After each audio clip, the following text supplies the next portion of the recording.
جو چیزیں زمین میں حلال طیب ہیں وہ کھاؤ، اور شیطان کے قدموں پر نہ چلو، وہ تمہارا کھلا دشمن ہے۔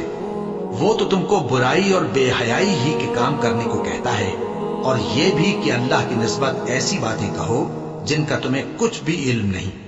اور جب ان لوگوں سے کہا جاتا ہے کہ جو کتاب اللہ نے نازل فرمائی ہے اس کی پیروی کرو، تو کہتے ہیں نہیں، بلکہ ہم تو اسی چیز کی پیروی کریں گے جس پر ہم نے اپنے باپ دادا کو پایا۔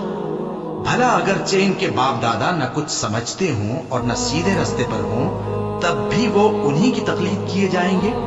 جو لوگ کافر ہیں ان کی مثال اس شخص کی سی ہے جو کسی ایسی چیز کو آواز دے جو پکار اور آواز کے سوا کچھ سن نہ سکے۔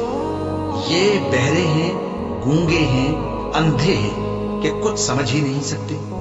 اے اہل ایمان، جو پاکیزہ چیزیں ہم نے تم کو عطا فرمائی ہیں ان کو کھاؤ، اور اگر اللہ ہی کے بندے ہو تو اس کی نعمتوں کا شکر بھی ادا کرو۔ اس نے تو تم پر بس مرا ہوا جانور اور لہو اور سور کا گوشت اور جس چیز پر اللہ کے سوا کسی اور کا نام پکارا جائے حرام کر دیا ہے۔